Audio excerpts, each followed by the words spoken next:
Good morning, interweb. Welcome back to the Artifexian podcast. In this month's episode, we get a vibe check on what life on the ground is like amidst the ongoing mutiny as Bill takes us back to a cairn and behind the barricades.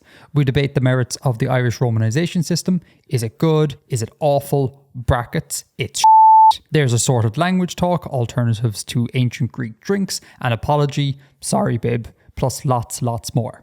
And that is this month's episode.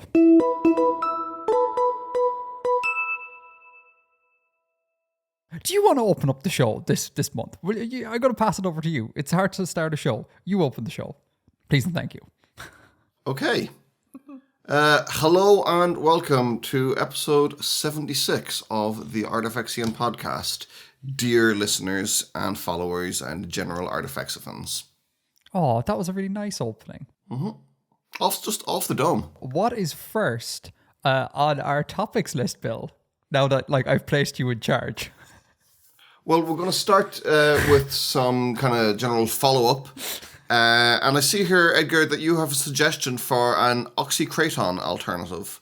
So what I call Posca, that diluted vinegar drink. You've got an idea for an alternative. Tell me more. We need to start the show more like this. You're a very good MC, Bill. Like I said, off the dome. So I was pickling onions the last day, like Korean style. When one goes to a Korean barbecue type jazz, one of the kind of like staple side dishes one gets before the meat comes out, at least in my experience, is these like pickled onion rings. And it's onions pickled in a broth that is water, vinegar, soy sauce, and sugar. Mm-hmm. And I was making that the last day because we have like a kimbap night every so often. We eat kimbap. We make our own kimbap. And I was making the onions to go with it. And we finished the onions, and then I drank some of the pickling liquor. And I was like, this reminds me of Oxykraton, except nice. That sounds good. It's very, very nice. The sugar, all the sugar and the soy sauce help. Yeah, it's so much better than just putting vinegar, stirring vinegar into water with a bit of honey. The actual cooking of the liquor and having been fused with onion flavor, very nice. That is a drinkable thing. So I guess I'm not completely anti Oxykraton like drinks. Just the one that was posited in that book was very bad. And I think pickling liquor is the way to go. The pickle juice that if you get pickles from an Eastern European shop, that can be quite tasty when it's done properly, and there's garlic and herbs and stuff in the pickle as well in the mix.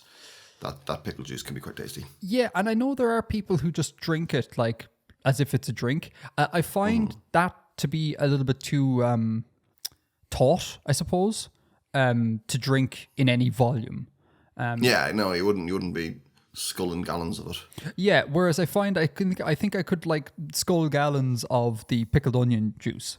Okay. It's very tasty. Although I haven't done it, so maybe I'll just end up making myself sick. So who knows?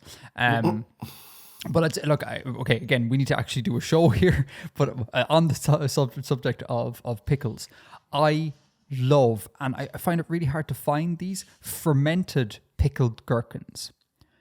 I find them really difficult to find, and I love them, extremely sour fermented pickled gherkins. And they used to be available in Eastern European shops, but I can't find them now.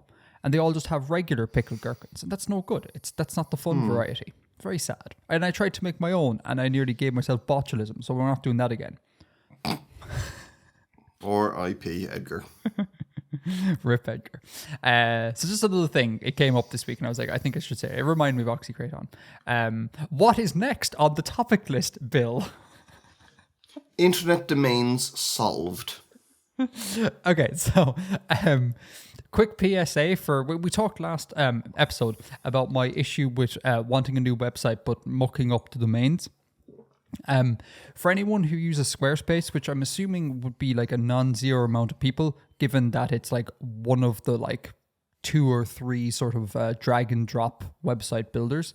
If you use Squarespace, there is a really simple solution to this, because I was in contact with their help team, and that is the domain of your website is not actually the domain that everyone sees. Like my website's domain is something to the effect of like first name, last name, number of digits at squarespace.com or .squarespace.com. That's the actual domain, at least that's how I understand it.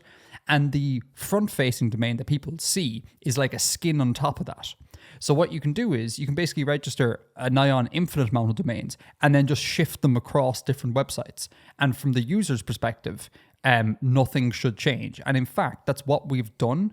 Artifexian.com is no longer Artifexian.com, it's artifexianpodcast.com. And hopefully, if I did everything correctly, that represents zero change to anyone. Like the podcast URL will still keep working because fundamentally I've changed nothing. I've just moved stuff around. So for those who use Squarespace and you ever run into the same issue I was having with managing these domains, super simple solution. It's like 3 or 4 clicks and you're done. PSA, finished. Neat. What is next on our list, Bill? Third on the list for follow today, apologize to Bib. So you need to make some serious penance to our good pal Biblaridion. You say that jokingly, but I kind of do. I feel really bad about this.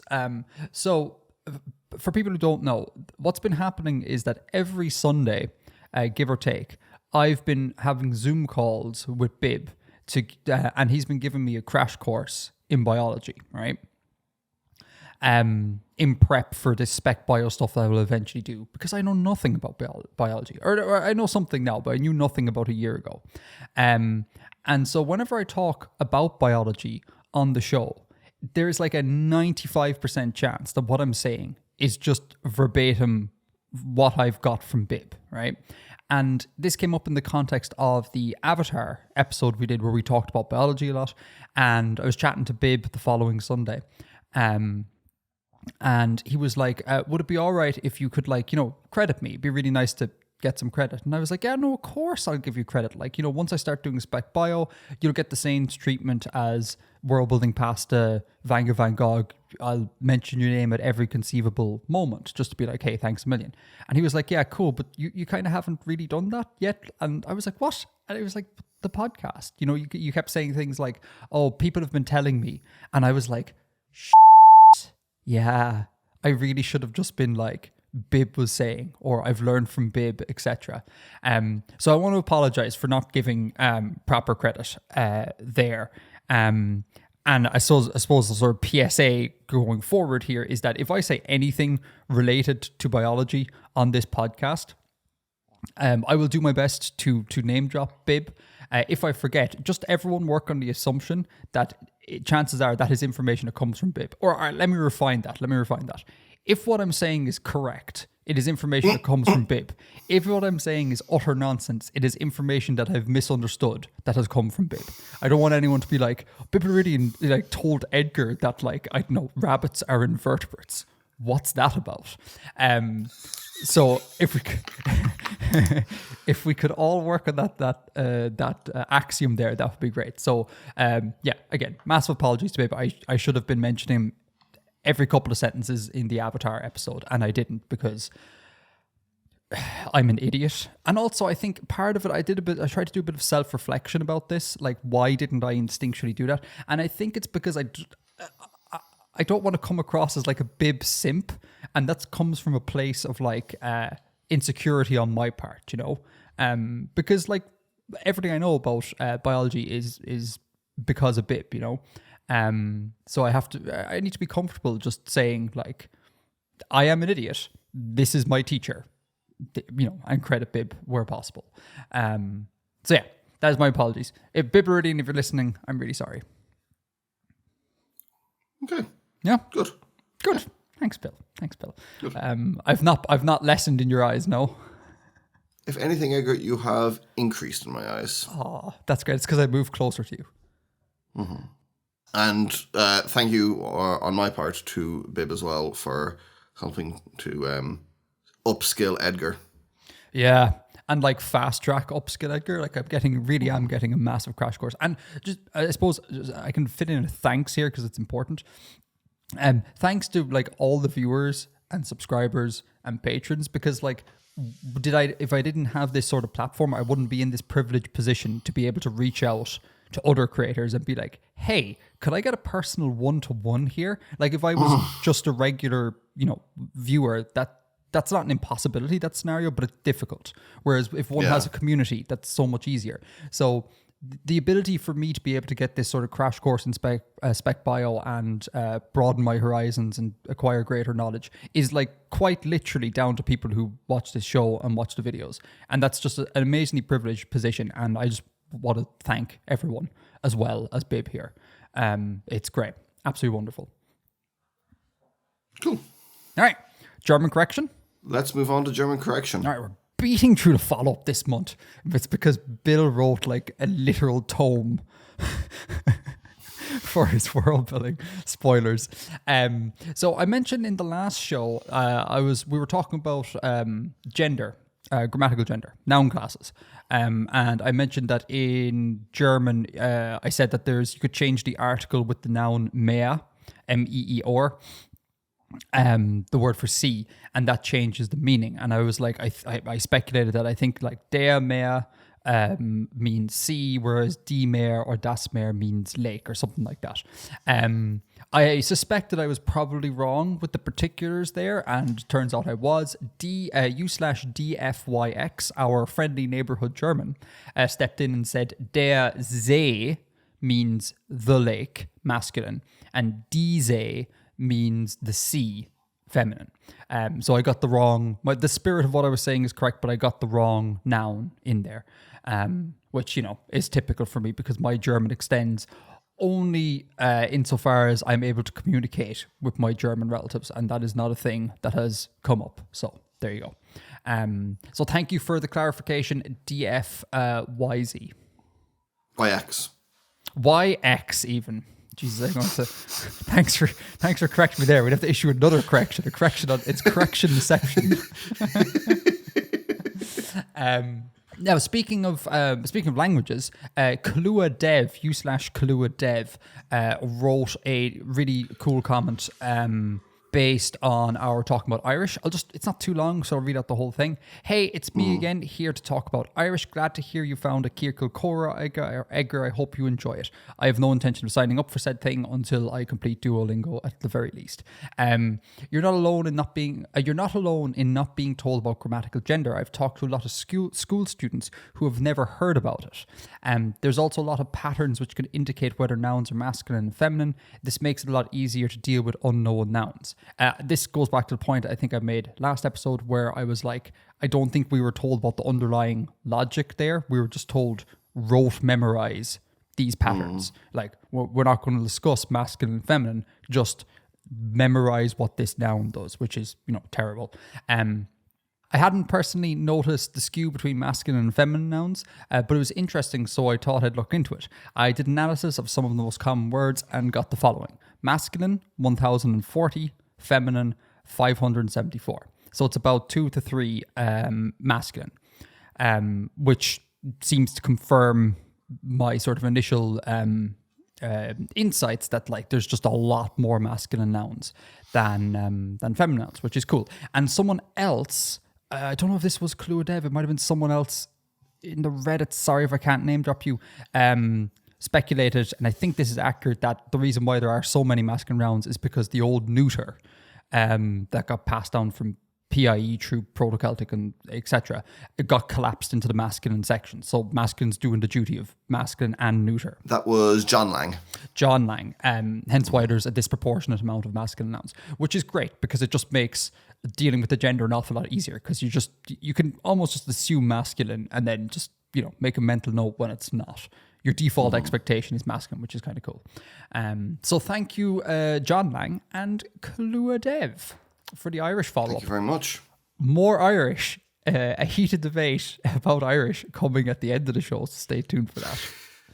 And that is... God, that is a really fast follow-up section. I think that's follow-up done. Have you got anything else to add? OMC... No, I think that concludes follow-up. Wow. Okay. Main topic.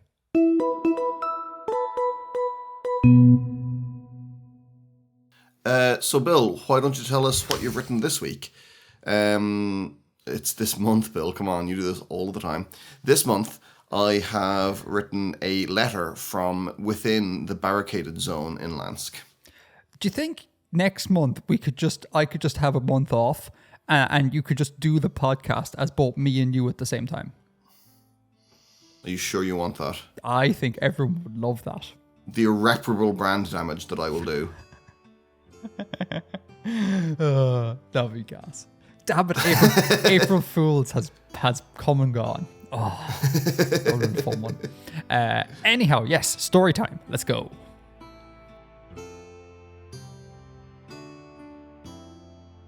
Mother, I have written to you before now, but it was said it could not be certain that any letter would reach you, and less certain by far that any letter in return would reach me.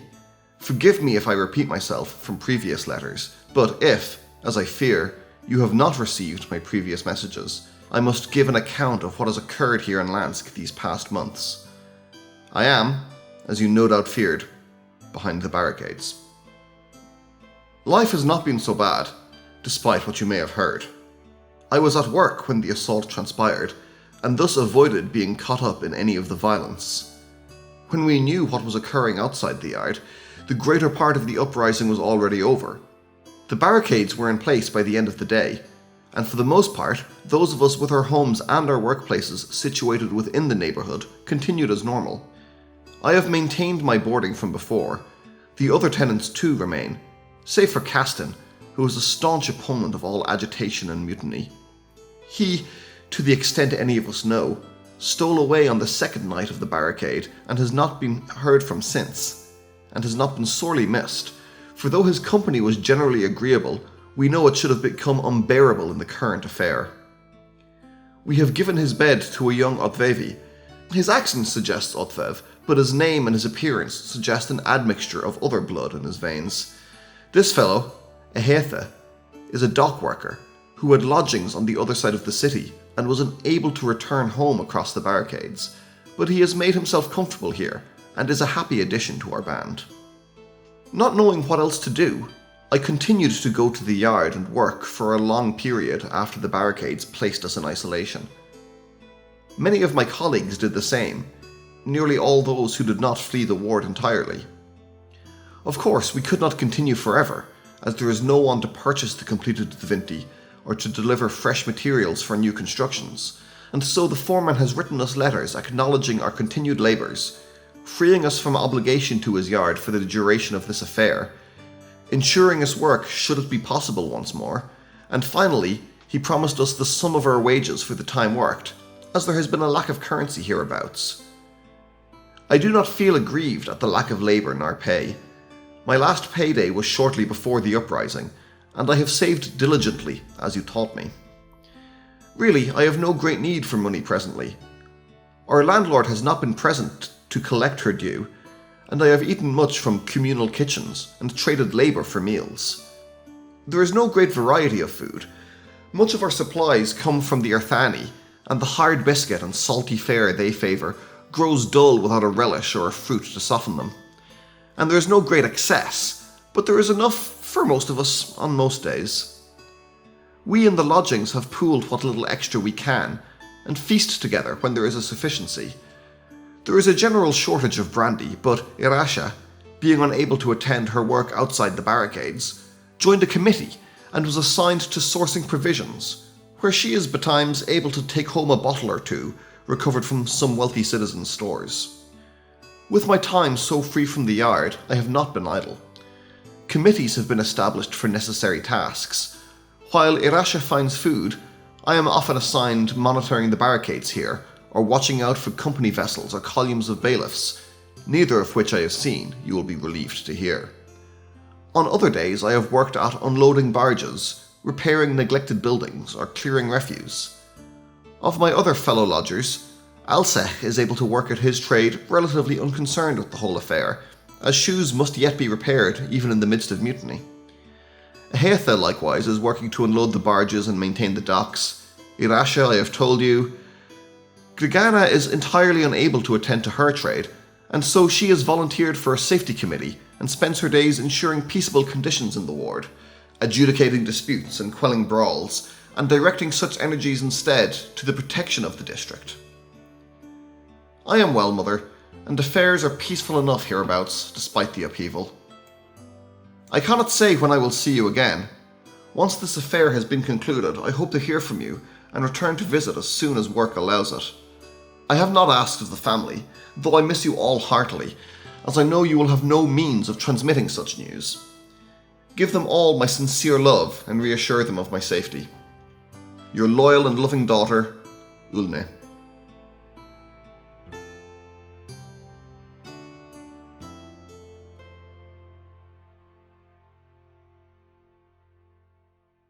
Very nice. You took on board some of the suggestions that I and others in the Reddit made. This is the divided city vibe that we were talking about. Yeah, I guess. Yeah, that's cool. That's really cool. Has that occurred before? I can't remember. I hadn't written anything from within the barricades, no. Oh, I mean, like, no, I mean, has something where, like, I've said, hey, you should do X, Y, and Z, and you've been like, that's a good idea. I'm using this moment to revel in the fact that one of my suggestions was good enough to perhaps be implemented. It fills me with great joy. So, also, props on, you did a bit of voice acting there. You kind of had a bit more dynamic range, I suppose, or undulating tones in your delivery there. I don't know if you were trying to affect a young person sort of vibe, or affect a sort of sense of like, I'm kind of optimistic given the bleakness, but it was cool. It was a good delivery. Thank you. I don't think I was consciously doing that, but I'm glad. So I guess the main thing, I have various points, but I think they can broadly be boiled down to two things. And the first one can be wrapped up in your general sort of summary of what's going on to catch people up who haven't heard it. Names. We have a lot of names introduced. Castan, Aheta, sorry about the pronunciation, Irasha, Alsech, Gregana. There's tons of names here. Sure. So it might be worth just doing a quick like character review of these people in the context of like why we're at this story. So let's start there. Okay, so these are all like totally new characters, not mentioned before. Ulna is a woman living in Lansk in the area that has kind of had a mutiny and has barricaded itself in protection from the bailiffs and the companies. And the other characters I name are just people who live with her. And Ulna is the writer of this piece. Ulna is the author, yeah. Ulna is the letter writer here. It's Ulnar and her flatmates. And do the flatmates have any sort of relevance here at all? Is there anything going on with them other than, to demonstrate how life goes on in this context? Kind of just showing how life goes on. Yeah. Like, these are all people that Ulna would have written to her mother about, or would have mentioned in previous letters to her mother, so she doesn't go deeply into explaining who they are. She doesn't say what Irasha does, that she wasn't able to go to work, just that Irasha can't go to work. And assuming that her mother will remember what Irasha does. Oh, that's nice. She works in a different district. So this is part of kind of an ongoing conversation. The mother's assumed knowledge of some of these people is implicit here. Okay, cool. So those are the people she works with. Lives with. Alsek is a cobbler. Ahetha is the new guy. He's a dock worker. Irasha, I haven't figured out what exactly she does, but she works in a different place and she can't go to work anymore. As is Gregana. It's just the living situation. And I suppose the mother is also a character here. So do I just take it that the mother is in the same city, but just on the other side of the barricades? No, different city. Different city. Yeah. Okay. Oh, okay. Yeah. Okay. Or actually, maybe not even a city. Maybe somewhere a bit more rural or something. But okay, cool. Not in Lansk. And then we have the other chap. What's his name? The guy who left. Was it Castan? Castan, yeah. So I'm assuming Castan is just what's his shtick here? Because he says he's a staunch opponent of all agitation and mutiny. So he's kind of like he's just not politically aligned with these people. So he's like, I'm getting out of here. Yeah, I mean, I don't think that Ulna is necessarily particularly political. It's just like she's found herself here and kind of needs to be doing something. So she did some work with the committee. But yeah, Caston is more political. He's opposed to the labor movement, opposed to the agitators. And when he found himself in like kind of the midst of a rebellion, was like, absolutely not putting up with this, and snuck away. I mean, makes sense. I think I would probably try and do the same thing. I wouldn't be like, I'm going to stay here when, fighting is occurring. If I can get out, I would get out. So this is probably my misunderstanding of things. But you say that the writer, Ulna, is not very political. Mm-hmm. But it seems like the vibe I got is that you were kind of demonstrating a sort of like informal, almost governmental structure arising out of this chaos with all these committees. Like I'm getting kind of like anarcho-communist vibes. I find anarcho-communists tend to talk about committees an awful lot and people forming committees. And the feeling I got is that all these people were like, well, look, it's bloody chaos here. We need to cobble together some sort of system to maintain society. And the way that's manifested is in the creation of these various committees to do things.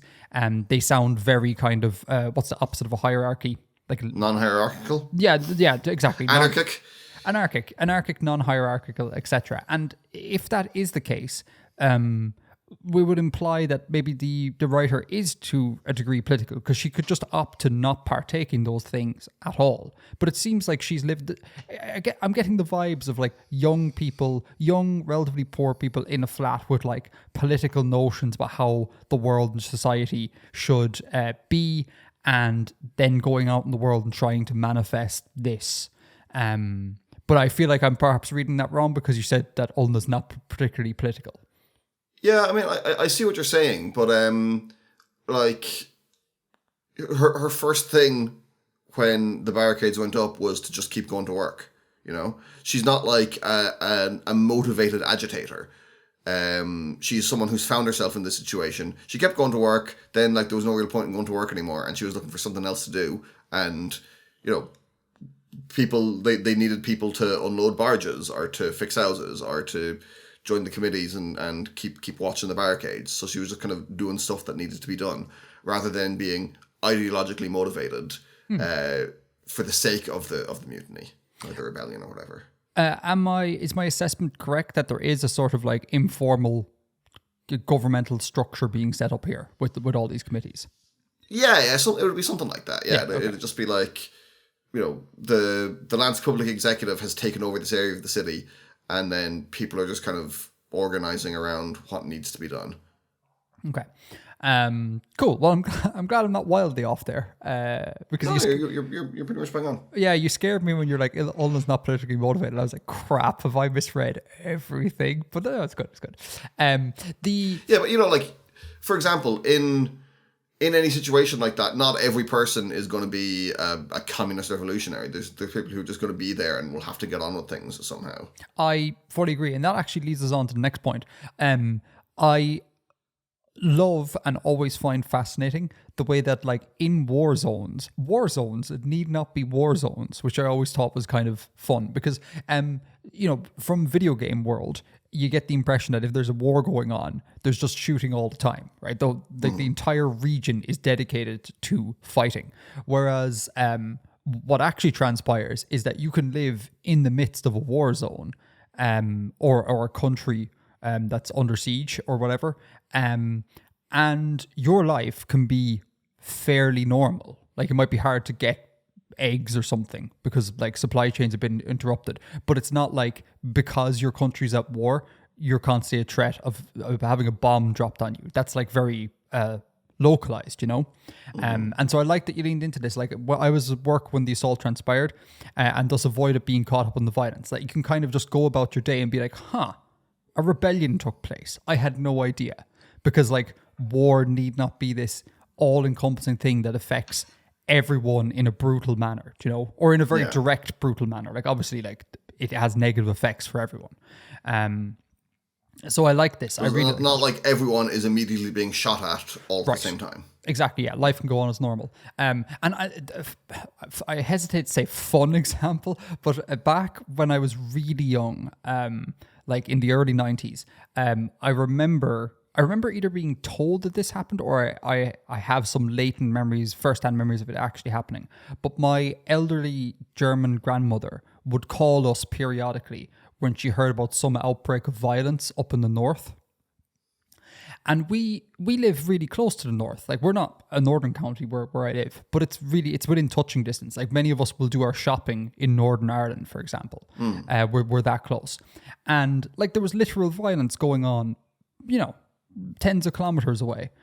But like, that had no relevance to me at all, Yeah. And like, that didn't affect anyone or anything. And I just think that's a really cool sort of thing. I don't know, it's a cool vibe. Life goes on. Life goes on. Life is boring, and boring life goes on. So I like that you leaned into that. And I like the idea of like you said, she just goes to work until like there's no point working anymore, and it's like, well, boring life goes on. Time to go help out with at the food shelter or something. No bombs, no guns, no fighting. It's just I like it. It's good.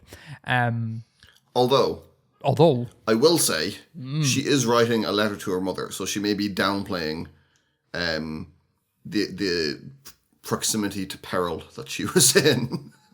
I mean, that's fair. That is fair. But it's still a plausible story. Like, it's not like yeah. That is it still has to be plausible, and thus that point you're making still rings true. Yeah. And or it could be a literal case that or a case that it is literally true what she's saying, but it might be a non-stable setup, as in at any time violence could come to her doorstep. It just so happens that currently it's all not really affecting her. So layers, Bill. Your writing is like onions. It's very Shrek-like. Like an ogre. Like an ogre, exactly. The other thing I do love that it wouldn't be a piece of Bill prose without some sort of like dig at the upper classes, and I do like the sentence she's able to take a bottle or two home recovered from some wealthy citizen stores. I do like that. We need to get in that the upper class are being screwed. That's fun. The last sort of big talking point I suppose I have is the quote, and finally he promised us the sum of our wages for the time worked, as there have been a lack of currency about. You seem to belabor this section here when you talk about how her work petered out, and it seems to be that her bosses, her employers, seem to be like good employers. Is there something in that? Like, that seems like a really nice thing for a person to do, to be like, I will pay you for your time. Yeah, I mean, so that's like the foreman rather than like the manager rather than the owner necessarily, and he is stuck in the middle of a rather significant labor agitation event. So he's probably just being rather smart in terms of self-preservation there by being, oh yeah, of course, I mean, I'll pay you. Of course I'll pay you. I don't have it on me now, but here's a letter saying, no, when we have the money, you can get it. Right. If he was just being unpleasant about it, it would probably be, he would feel unsafe for him to do so. That's the most cynical take there. I mean, he could just be sound. He could just be a good guy. And, sometimes people are. They kept going to work. They were trying their best in the situation they were in to keep things going and to have a sense of normalcy. And it ran out, so he's just trying to do right by them in turn. So your one Ulna works on making Divints or Divinity. Yeah. Is the manufacture of Divinity a centralized process? Like, is there like one monopoly making all the Divinity in Abesk? Yeah, or is this spread out? Like, as in, is the inability of this company to make Divinity a big problem? Is this like Lockheed Martin or whatever not being able to make whatever they do, weapons, planes? I don't know what they do. Weapons planes. Is this like this, or is it like if nothing is coming out of this particular factory, it doesn't actually make any difference in terms of keeping airships in the sky? It doesn't make a huge structural difference. Okay. No, there are other people that do it as well in other parts of Landscape and in other cities. Okay, cool. Yeah, Viva la Revolution. That's all. That's all I got. Have I missed something? What would you like to talk about? No, I don't think so. Yeah, I mean, I wanted to give a ground level perspective of what it was like behind the barricades within the area. As I said, she may be downplaying things a bit just to stop her mother worrying. But that's kind of it. I think it's fairly straightforward, this one. Yeah, it's good. It's good. I like it. Thank you. Very much. I think it's a bit more. I've been reading like first-hand 19th century stuff recently, so it's a little bit more run-on sentences than even my other stuff. But I was enjoying doing that. Bill constructing sentences like it's German. Yeah, naturally. Tell me what you've been reading. What have you been reading? The Recollections of Rifleman Harris. You're so nerdy, Bill. It's the memories of a soldier who was in the 95th Rifles in the Peninsular War. And he's just like talking about stuff he did and what he got up to and battles he had. And sorry, what is the Peninsular War? The Peninsular War, it was the Spanish-Portuguese part of the Napoleonic Wars. Okay. Something just dawns on me, right? Mm-hmm. Would it be worth ever doing like air quotes book review of things like that you're reading? Because that has like some definite world building relevance. Like we're going to discuss primary sources of like army people. You take some information and inject it into your worlds here. That seems useful. I have some degree of trepidation about it because it seems, I'm sorry, shockingly boring, but it may be useful. I mean, yeah, like it gives you insight to how people thought of their own cultures and the ways that they constructed their understandings of the world, which I think is, I mean, that's obviously a thing that is very interesting in world building for me. Maybe let's put a pin on that one. Let's discuss at some stage. Remind me to talk to you about what you've been reading, and if something piques my interest, we might inject that into the show. That sounds like a good idea. Anyhow, people are not here to have us talk about planning and logistics. Also, that guy, Rifleman Harris, was a cobbler, and that's why I was trying to think of a trade for Ulnay's lodgings mates to have, and that's why one of them is a cobbler. Oh, that's nice. That's cool. Because it was in my mind. Seeing as you've now like implemented a suggestion that like I and the subreddit backed up, I'm going to further hit you with suggestions that you may or may not implement in the future. We talked about before, but I just want to reinforce it. I think we need deaths. I think we need some characters to die. That would be nice. Now, the issue with that is that the only character that would have some weight with dying would be Yar, because he's definitely the most fleshed out character. So it may be worth, if this were me, it may be worth fleshing out some other character and then using that to kill off one or the other. Because we haven't had an awful lot of very direct dying. And you're writing, this is not meant as a criticism at all. It reminds me a little bit of, this is like the third show running, the show Vikings. Because it's become a bit of a gag between myself and the captain when we watch it. Whenever any character is in jeopardy, they never die. Like I think your man Ragnar died of old age. And one of his minor sons, who didn't really have a plot, died randomly, but anyone of note tends not to die at all. And I feel like it's a little bit like this, so it would be kind of cool to be like, just stun us one day with like this beloved character or hated character just gone. Wait, Ragnar died of old age? Didn't Ragnar just get really bloody old? Oh no, he didn't. No, sorry.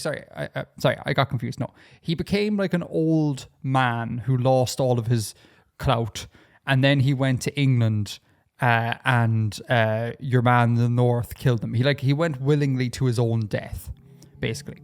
Okay, yeah, because I mean, I haven't seen that far, but I mean, that's absolutely not what happened in like all of the stories about him. Yeah, I got that wrong. But he didn't die in the sense of like it came as a shock or it involved a plot twist. It was very much like Ragnar's arc is done, therefore we'll kill him. But we won't kill him in a very grand way. We'll just send him willingly to his own death.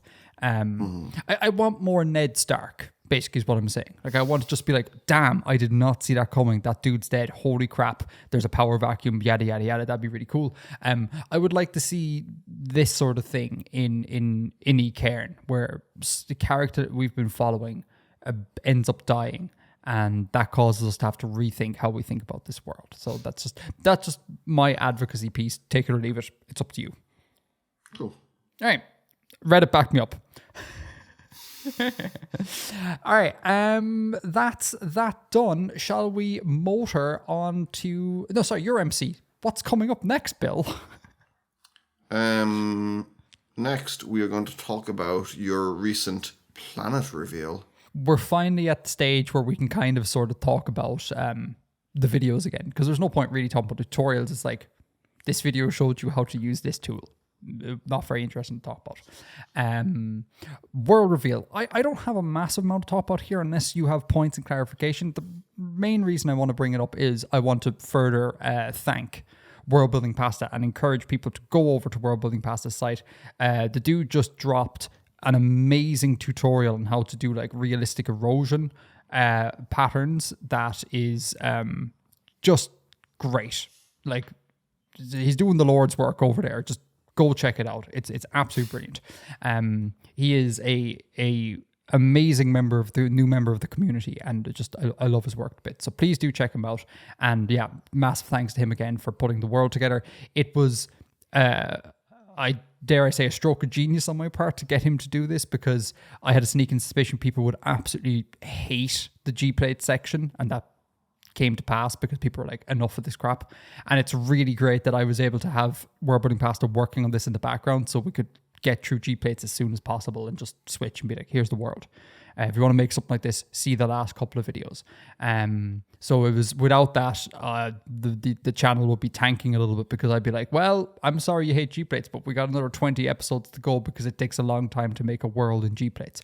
Or I'd have to like leave the internet for like a month or two while I worked on, not a month maybe, while I worked on it, and then just be like, surprise, I'm back, here it is, and no one has the context of how this all works, you know? So vital role World Building Pasta played there. So links in the show notes, check him out. Dude's awesome. Yeah, Thank you, World Building Pasta. Now, have you got anything to point out? Anything that piqued your interest?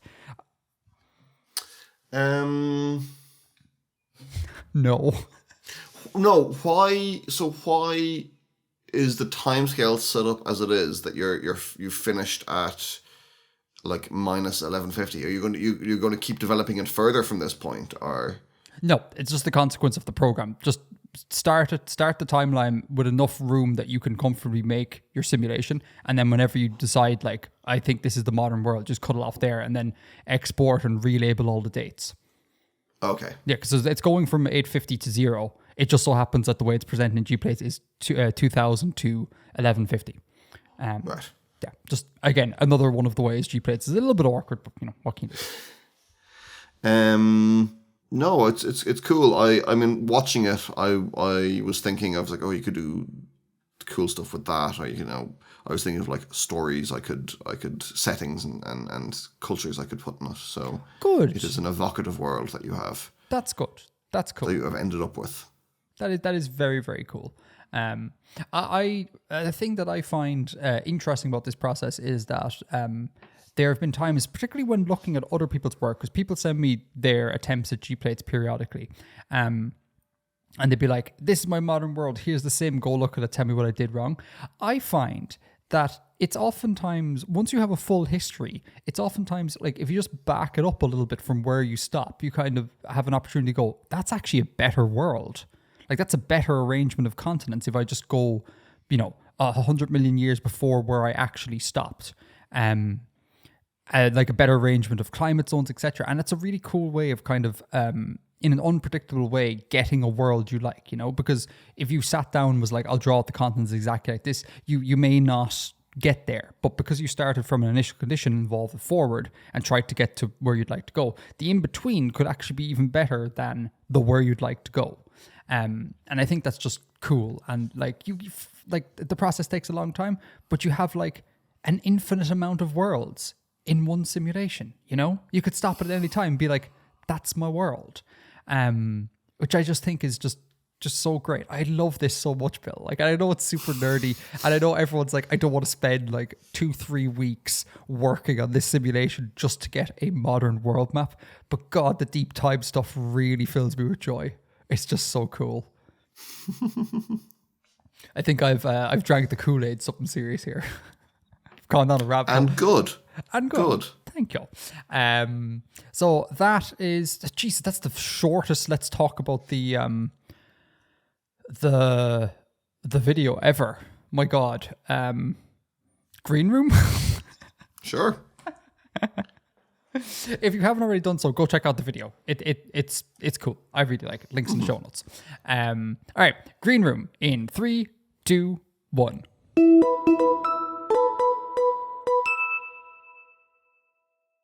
Before we start with Irish photography, listeners, Bill and I have just been talking for a few minutes, and he said something interesting that I'd like to just interrogate.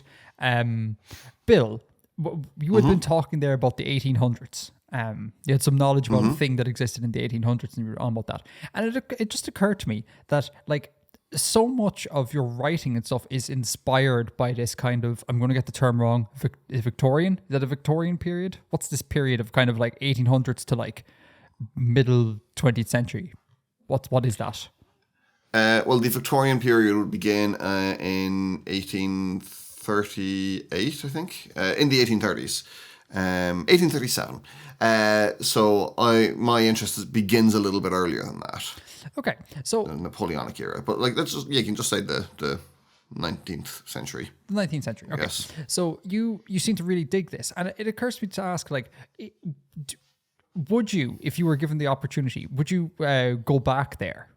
Like, do you feel anachronistic? Do you feel like, damn, I really was born in the wrong time period? I would love to exist in that cultural stew of that time period. Absolutely not. Is that because of like rampant disease?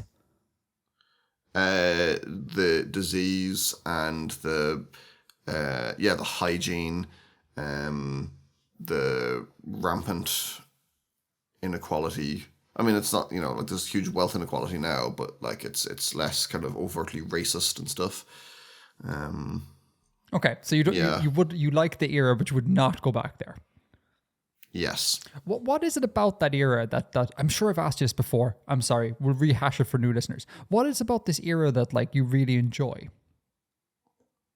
I mean, it's partially aesthetic. Okay. I like the clothes and things and the design sensibilities of the time. And it's an interesting period of change. Sure. No. I guess, and then just a lot of stuff that I have enjoyed has been set in that era, so it's got like nice associations for me. Interesting. I guess that's it. Yeah, it's mad. Like obviously, aesthetics is a highly subjective thing, and it differs from person to person. But like if you were to be like, name a time period where the aesthetics like aren't very appealing to you, I'd be like that one. That one right there. I just like the clothes and stuff. I just find it. Maybe I've just been like traumatized by too many period dramas. Yeah, that is not a time period that I have much interest in. That's really interesting. There are a lot of bad period dramas. Let's be fair. There are. But you liked Poldark. I did like Poldark. Yeah. Yeah. When is a period drama not a period drama? When it's a jar. When it's a jar. Great. I am now 100% clear on what a period drama is. Thank you. But like, if you have a drama set in the 20s, would that not technically be a period drama as well? Because it's... Of course. Yeah. So... You could make an argument Call the Midwife as a period drama. The Midwife? I don't know The Midwife. You don't know Call the Midwife? Oh, the captain started watching that. I have not watched it. I know of it as a thing. I know nothing about it though. Yeah. Okay, so I guess, I like Downton Abbey and stuff. If under this definition, it would also be a period drama. Absolutely. Yeah, so I like those, but there's an awful lot of garbage out there. Bridgerton is garbage. I'm sorry, folks. I hated it. Just garish. It's pure spectacle, like, and I think it's fine at that. It's what I mean is it's aesthetically garish. Like, it's like they ramped up the saturation. Like, everyone is wearing like neon colored clothing. Like, how saturated can we make it? It's a clown vomit. A clown vomited all over a period drama, basically. I dislike it for that. It just aesthetically doesn't do anything for me. Anyhow, sorry, I just wanted to interrogate whether or not you have a longing for the 1800s. No. But when asked and answered, Irish orthography, Bill. Do you want to put a case to it? I said in the last show that Irish orthography is awful, and you were like, ! How dare you? And we need to discuss. I'm going to ask you to put a case to me as to why you think Irish orthography is great, but we need to set the grounds here a little bit. What are we referring to when we're saying Irish orthography? We need to be on the same page here. Are we referring to the Romanisation or the Gaelic script? Because those are two very different things. I mean, I don't feel them as being that different from the point of view I'm coming from. Just it's fairly consistent. And like it accounts for a dialectical variation, but it's consistent within those dialectical variations. There's relatively few words where the way it's pronounced won't make sense. No, hold on. Back up. You're into the advocacy part. Hold on. Are we talking about the Romanisation? We're talking about the way like Irish words are written on like signposts in Ireland, correct? Not the archaic script. And I know you just said that they don't mean they're not that different to you, but they are to me. So are we talking about the modern Romanisation of Irish? I can't answer that because I don't understand the distinction you're making. Well, because I think the Gaelic script is a lot better than the Romanisation. Okay. And the point is, Irish orthography is awful. For me, one of them is not, and one of them is. We need to make sure we're talking about the right one here, from my perspective. Right. Or to rephrase, we need to be talking about the Romanisation. Are we okay? Can we frame the conversation in the context of Romanisation? Sure. Yeah, okay. Yeah, sure. Perfect. Okay, right. So now do your advocacy. Why is Irish orthography great or not awful? I don't know how you want to pitch it. Because, as I said, it's consistent. With allowing for dialectical variations, and that's going to be an issue in any language. And there's relatively few words where you'll be really surprised by how something is pronounced. And yeah, it just kind of once you accept that it is a different system than English, then yeah, I can't see much to disagree with in it. Okay, that is interesting. We should probably outline for anyone who doesn't know the sort of pillars of the idea that the Romanisation is doing for Irish. Do you want to take this, or should I take this? You take it, because I don't know what you mean by that. Okay, so if one goes and looks at an Irish word, your initial thought as an English speaker would be like, the hell even is this? And there's a couple of rules that the Romanisation follows that kind of make what you're seeing make sense. Just for context, if anyone wants to pause the show, open up a browser and enter in the letters TAOISEACH. Okay, that is an Irish word. Don't click on the Wikipedia link because it'll give you the IPA. Just look at the romanization, right? You look at that and you go, what even? Itawi seach, right? You're like, what even's going on? Some of the pillars, the sort of fundamental ideas of the Irish romanization system is this concept of Lahan le Lahan agus quail le quail, which means broad with broad and slender with slender. And that is that the romanization treats the vowels E and A, or I and E, as being slender, air quotes, and the rest of them as being broad, right? And a rule of the orthography is you can't have either side of consonants, you have to have the same category, right? So you could never have, or at least it might be vanishing rare, to have a word like ASI. That doesn't work in the orthography because A is broad and then I is slender. So you have to insert sort of a dummy vowel to make sure that either side of a consonant, everything is either broad or slender. So a word like, hypothetically, a word like ASOI would work, right? Because A and O are broad, and so circling the consonants, you have these broad vowels, right? Hopefully, when you're looking at this word I spelled out for you, could be like, oh, okay, cool. So you could look at the consonants, see the vowels around it, and you can kind of see maybe why there's like vowel bloat going on. Another thing is because Irish has mutations, and an effective way of notating that is with, like, I guess, dummy letters as well. Commonly a H will be inserted to show a lenited form of a consonant. So you have a B, which is a B sound. You put a H after it, it turns into like a W sound, which is a lenited form of that. As Bill pointed out, this is consistent across the board. But again, hopefully when looking at a word, you can be like, okay, I'm beginning to see why this occurs. And there's a couple of other rules that are very kind of alien from an English-speaking perspective. But they're kind of like intrinsic to the system. Did I summarize that fairly well? Yes. You left out an important fact about the broad and slender, though. Oh, go for it. Sorry. That consonants have broad and slender pronunciations as well. And that's why there's extra vowels. That's why that rule exists. So you know how a consonant is pronounced. Like if you had the sequence ASI, it would not be clear how to pronounce that S. Mm-hmm. Whereas if you had AISI, it would be a sh, or ASOI, it would be a s. That's the reason. Like the broad and slender vowel pairing isn't just for the crack. It carries information. Sorry, yes, you're dead right. Sorry, I just gave a surface description without saying what the underlying process is. Yes, you're dead right. It might be worth people opening up Irish phonology and having a look at it, and you'll see the broad and slender crack going on.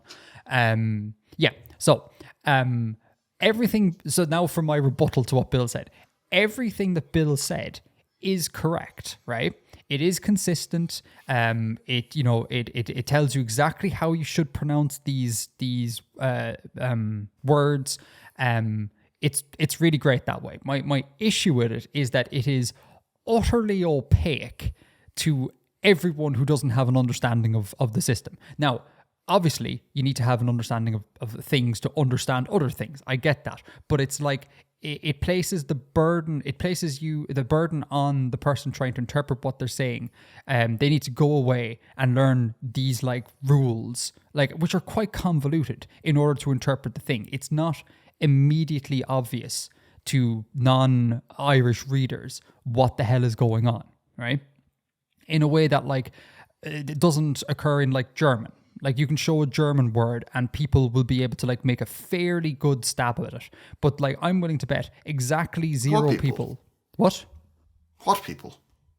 English speakers. Yeah, but I don't give a about whether English speakers can pronounce it. It's not English. It's a different language. Well, the point of a romanization is, because then you could just be just write it in a script. The point of a romanization is to have it kind of be understandable by other people who are using the system. Why romanize? Why just come up with a script then if you don't really care about communication in a broader sense? Just use the old Gaelic script, which I'm actually an advocate for. I think using the old Gaelic script would be a major upgrade on romanization. But there's, that's the point. That'd be awesome. That would be awesome. But the point of a romanization is that the idea is that we have a bunch of cultures that use this romanization systems to transcribe their languages, and there's a chance there to have intercommunication or inter-understandability, if that's a term or whatever.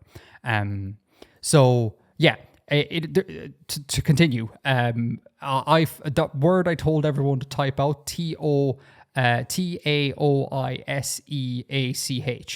I'm willing to bet exactly 0 people would come to the conclusion naturally that that's pronounced Taoiseach, because there's just so much extra information there that goes contrary to the way a lot of romanizations work, you know? I think the notion of we'll use extra vowels to indicate what consonants are doing seems just like a crazy solution.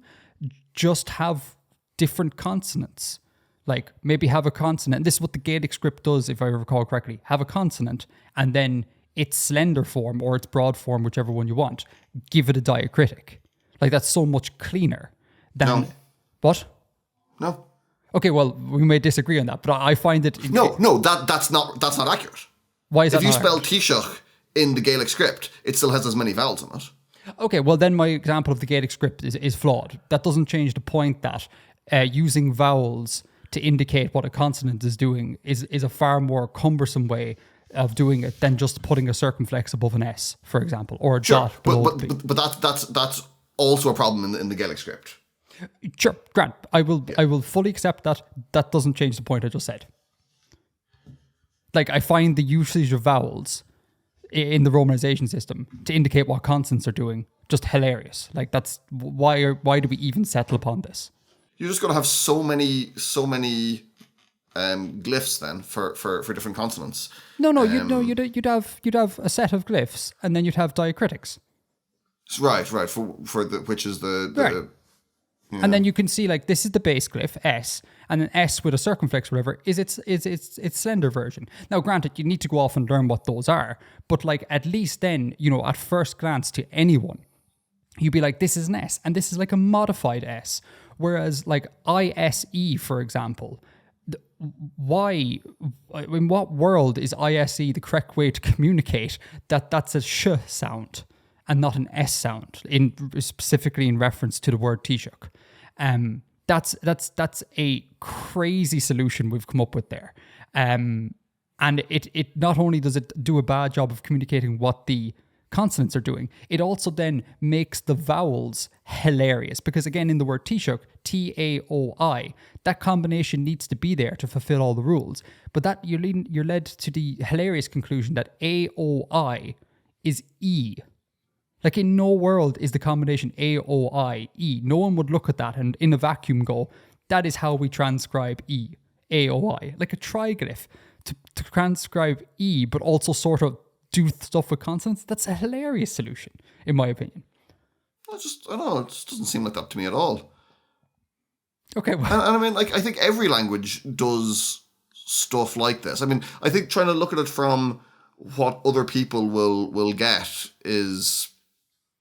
I don't know. It just seems misguided. I don't see those things suggested for, like, French or Italian and their peculiarities of how they're pronounced compared to other languages. My argument is not that a romanization should be perfectly, like, perfect and there should be no peculiarities. My issue is that the peculiarities of this are extreme. Like, we've gone way, way over left field here. Like, you can have peculiarities, sure, perfect. Like, there's always going to be some degree of, like, you need to learn the rules of what this romanization is doing. But Irish is just an extreme end. Like, for me, it's just, we've kind of lost run of ourselves, and we've forgotten that, like, the idea here is to get this information in as quick as possible. This is not the correct way of doing this, because you have to parse so much crap that can be conveyed in just a much easier way, is my thing. So I'm not advocating that you need to have a perfect romanization system that any Italian could look at and be like, I kind of know what's going on here.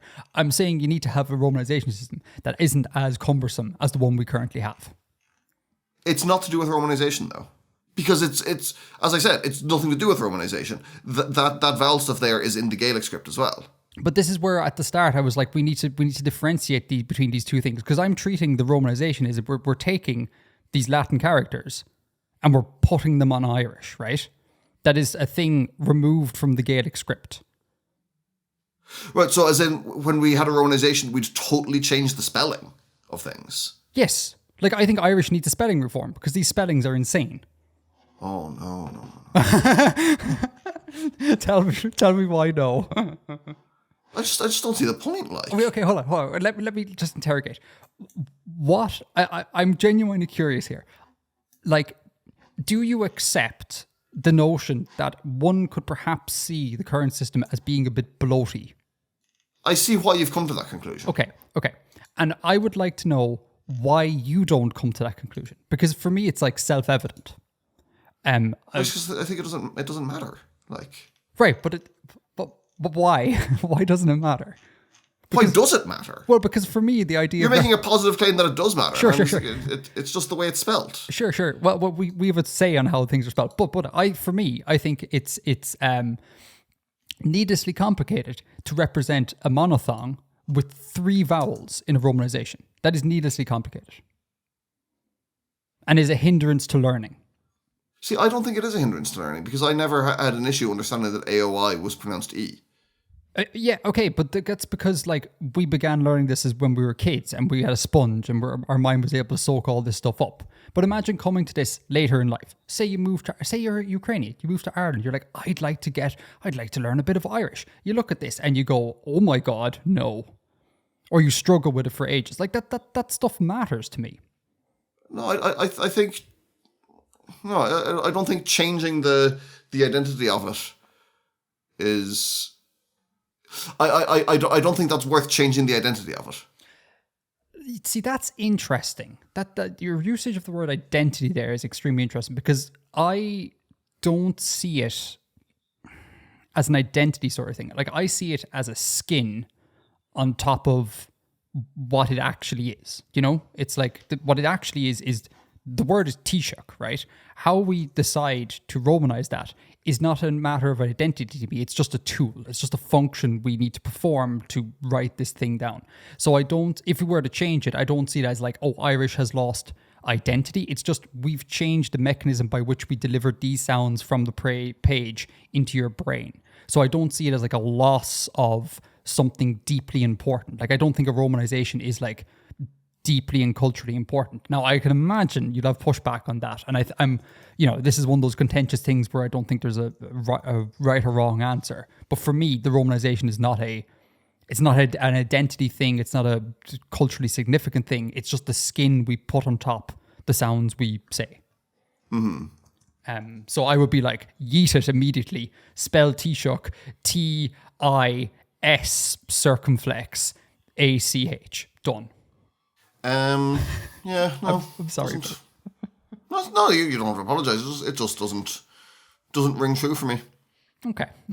Do you believe that there's anything worth changing at all? Like, surely you must have encountered some things where you're like, oh wow, that's maybe not the best way of representing a thing. Is there anything at all like that, or do you think Irish is like it's S tier Romanization? I mean, look, I think it's probably as good as it can be for the task it has to solve. All the different things it's trying to balance.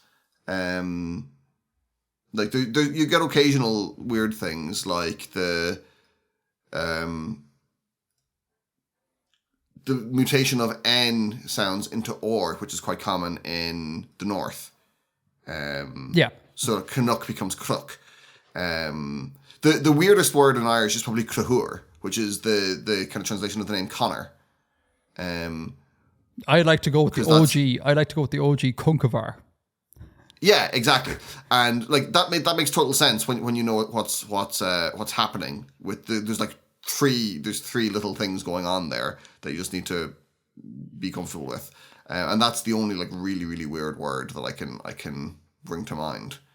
But it's so much more consistent than than English. Well, I mean, example. the topic of how much of a disaster English's writing system is a whole separate thing. Like, I'm not saying English is the pinnacle. Yeah. English is particularly awful. Like, again, I agree with you in Irish that it is consistent. And if you know the rules and are willing to sit there and interrogate this obtuse word, you will come to the correct pronunciation for sure. Whereas that is not a guarantee in English. Like, English's Romanization system is worse than Irish. Irish is just the thing that annoys me about it is that we've gotten the point of it to be kind of as consistent as possible, but we've just done it in the most cumbersome roundabout way possible. And I find it just like we've both met the goal and failed at the goal at the same time, and it drives me nuts. I would like to read a thing from Nua Laergos, probably pronounced wrong, .ie. If that's okay, I'll link it in the show notes. Yeah. Just again, this whole page that'll be linked is on the rules and regs of the Romanization system. This paragraph on AO is indicative of, I think, what I'm trying to say. AO is spoken like a long E, that's A, in Munster, or like a long E, the IPA E, in Connacht, Ulster, or Standard. That's how I pronounce it.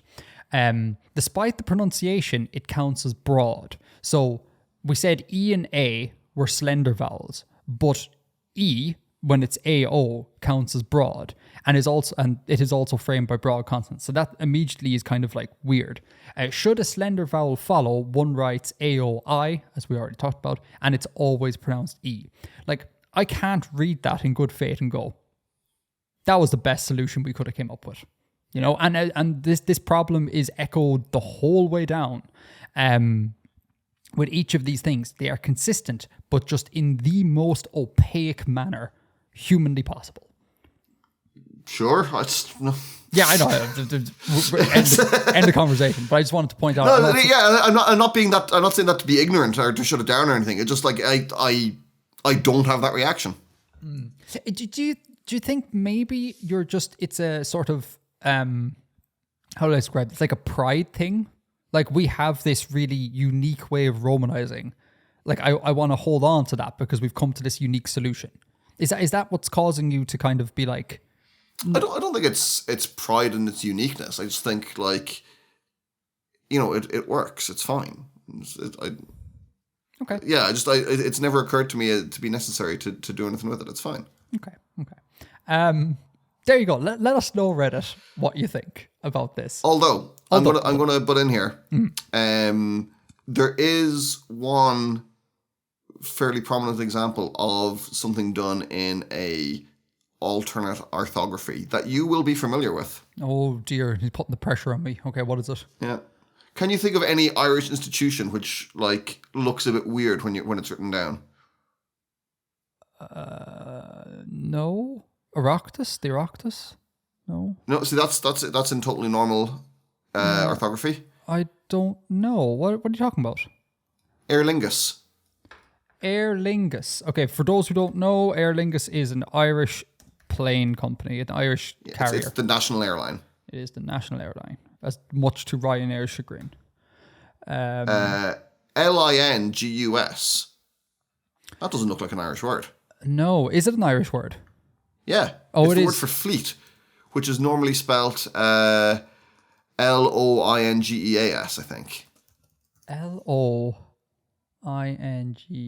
Yeah. Yeah, okay. All right. Aer Lingus. That's really interesting. Yeah. And it was named, I can't remember how it got its name to be in this orthography. But you know, have you heard of the politician Eamon O'Keefe? I have not. Okay, he's a TD for international listeners. That's a member of our parliament, a Teachta Dála. He's from Galway, and he spelled his name Ófada Cuifada. Hold on. I need to look him up now. Eamon why is he only one O. No. I was that was an exclamation. Eamon O'Keefe. Why is he doing this? So his grandfather, I think, developed an alternative orthography, and that's the system according to which Aer Lingus is named. Oh, I had no idea. Yeah, so you might find this interesting to look into. Yeah, I should point out to people why I had this sort of reaction. This guy's second name, C-U-I Fada, that's I with an accent or a grav or I with diacritic V, right? C-U-I diacritic V. That is immediately galling to people who are used to looking at Irish orthography because V is a non-native letter. We don't use it. I'm sure we use it in borrowings and things like that. Yeah. But like native words, you never see a V. That's just not a thing. So that's why it looks immediately like, oh. I need to look into the orthography, but I find it like it's like, oh, great, cool. That's much better because the IPA for his second name is K-I long vowel V palatalized. So you're close to what the IPA actually says, which I would count as being a good way of communicating sound across different peoples, etc. But it's like we're so close, but we still have this U here. And I'm like, I see what that's doing. It's maybe it's labializing. Pronounce his name for me, will you please? Eamon O'Keefe. Oh, O'Keefe. I mean, I would have thought maybe O'Queeve, but the IPA given here doesn't say that. That's what I was thinking as well, and I thought maybe the IPA might be wrong, so that's why I was asking you to, because I could see Queeve, C-U-I-V. I could totally see the U there performing the function of like a W and labializing it. But short of reading up on this alternative photography, I'm kind of like, once again, it's like, we gotten close, lads. We've gotten close. Let's not talk about the problem with C. Leave that aside for a second, but we're getting better. But we're still insistent on just having extra vowels for unavoidable reasons, I think. I will look into that, Bill. That is extremely, extremely interesting. Have you got... In the early 20th century, Sean, spelt normally, changed the spelling of his surname to conform to a simplified spelling system of his own invention, which he called on litru simpli, which is like simple letters, I suppose, the simple letters. I will leave a link to this in the show notes as well if I can find a good summation. That is interesting and cool. I really hope it does a good job. And I will immediately advocate for it. Okay, Irish orthography. Done? The conversation's done. The topic is not resolved, but the conversation, I think, has reached its conclusion. So every time I have an opinion on the show, I'm always, my default expectation is that people are going to disagree vehemently with me. See the last 2 months of podcasts, right? Go to Reddit and see that. Everyone disagrees. And that's fine. That's fine. I am confident enough to declare on air that people are currently or have been typing comments on the Reddit listening to this in agreement with me. I cannot fathom a world in which people are like, Edgar, you're totally wrong here. I just cannot fathom it. I cannot fathom it. So I'm confident that I'm looking forward to going into Reddit. I'll see you there, folks. And thanks for backing me up, chat. Love you all. All right. Well, you're MC, so you can wrap this boy up. Well, I think that's the end of episode 706. Thank you all for listening. Thank you, Edgar, for being here with me. Thank you, chat, for listening to this premiere with us. And until next time, Edgar out. No, Bill. What? You're the MC. You have to do Bill out. Oh man, I feel weird breaking the tradition that way. But we've broken the entire tradition of the show because I made you MC. Until next time. Ready? Edgar out. No. Oh, damn, god damn it, I did it again. Until next time, bass. No. Bill spelled B-A-O-I-L-L out. Just, because that's how we spell things, apparently. Until next time, Bill Edgar out. Best outro ever.